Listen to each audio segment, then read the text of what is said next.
ठीक,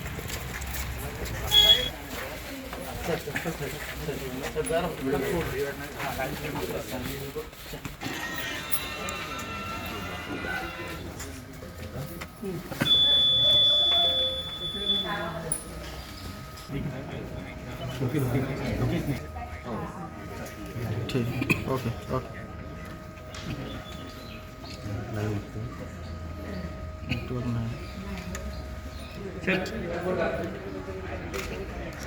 जरा सर पुढे आला। Okay thank you.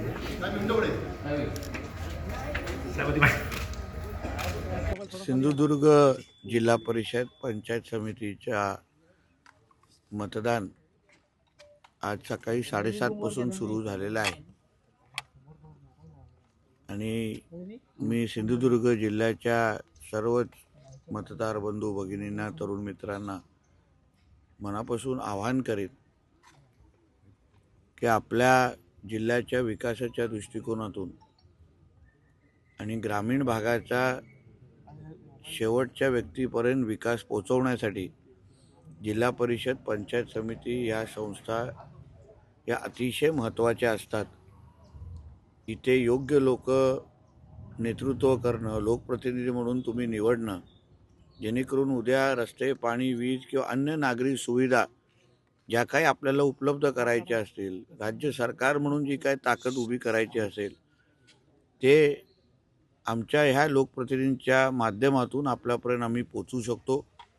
गेली 27 वर्षापासून सन्मान्य राणेसाहेबांच्या विचाराची सत्ता या जिल्हा परिषद पंचायत समितीमध्ये राहिलेली आहे, लोकांनी अनुभव घेतलेला आहे आणि म्हणून परत एकदा आज आपण आपला मतदानाचा हक्क बजावून मतदारांनी या जिल्ह्याच्या सर्वांगीण विकासासाठी आणि ह्या जिल्ह्याचा प्रत्येक नागरिकाला त्याच्या गावागावापर्यंत विकास पोहोचवण्याच्या दृष्टिकोनातून आपण आम्हाला मतदानारूपी आशीर्वाद द्यावा ही विनंती या निमित्ताने करीन।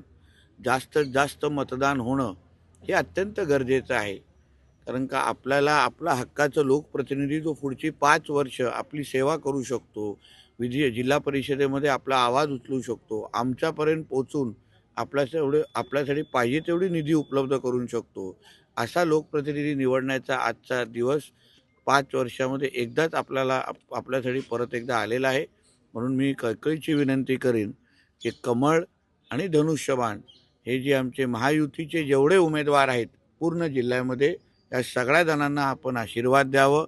शेवटी ह्या दोन्ही चिन्हाच्या मागे आदरणीय देवेंद्र फडणवीस साहेब, आदरणीय रवी चव्हाणजी, आदरणीय आमचे राणेसाहेब, आदरणीय एकनाथ शिंदे साहेब आणि सुनीत्रा पवार मॅडम, या सगळ्या ताकद या दोन्ही चिन्हाच्या मागे उभी आहे।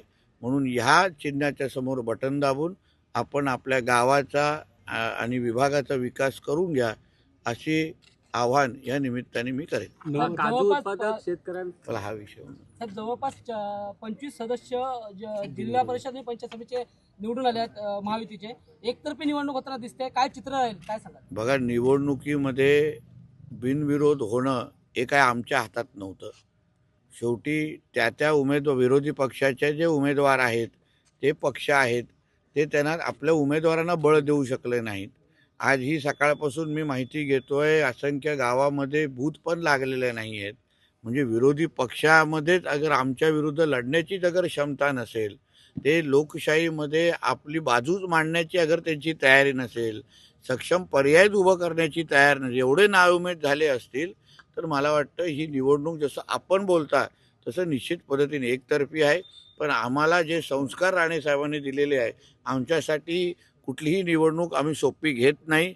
आज संध्याकाळी 5:30 वाजेपर्यंत जोपर्यंत शेवटचा व्यक्ती ज्यांना मतदान करायचं आहे तो आतमध्ये जाऊन मतदान करत नाही किंवा आम्ही त्याला मदत करत नाही, तोपर्यंत आमचे सगळे कार्यकर्ते महायुतीचे हे मेहनत करतायत आणि मतदारांपर्यंत पोहोचण्याचा प्रयत्न करतायत। 27 वर्ष राणेसाहेबांची जिल्हा परिषद सत्ता आहे, कसं चित्र असेल आता 9 वर्षानंतर निवडणूक? हे लक्षात घ्या की शेवटी 27 वर्षामध्ये राणेसाहेबांच्या विचाराची सत्तामुळेच आज आमच्या जिल्हा परिषद पंचायत समितीच्या माध्यमातून आमच्या ग्रामीण भागाचा विकास झालेला आहे। पहिलं आम्ही 35,000 तर आमचं दरडोई उत्पन्न होतं. आज आम्ही 2.5 लाखाच्या घरामध्ये गेलेलो आहे. हे नेतृत्वामुळेच शक्य होतं. हे त्यांच्या दूरदृष्टीमुळे शक्य झालेलं आहे. आणि आता ही 5 वर्ष आज मी जिल्ह्याचा पालकमंत्री आहे, राणेसाहेब खासदार आहेत, निलेशजी आमदार आहेत, केंद्रात आणि राज्यामध्ये भारतीय जनता पक्ष प्रणित NDAची आणि महायुतीची सरकार आहे. म्हणून अतिशय पोषक वातावरण आहे. म्हणून कमळ आणि धनुष्यबाणाच्याच निवडणं हे आपल्या विकासाची दालनं उघडण्यासारखी आहे. असंख्य भागामध्ये काही अपक्ष उभे करण्याची मस्ती काही लोकांनी केलेली आहे. शेवटी ते आमच्या समोर उद्या चुकून निवडून आले तर तुमच्यासाठी निधी कुठून आणणार? आता काही गाव विकास पॅनल उभं करतात. गाव विकास पॅनल त्यांना 1-2 वर्षामध्येच कळतं की आम्ही निधी आणू शकत नाही. उद्या कलेक्टरकडे काय काम असेल, ग्रामविकास मंत्रालयाकडे काम असेल तर कुठून आणणार निधी? कुठून आणणार ताकद? मंत्रालयापर्यंत कसं पोचणार?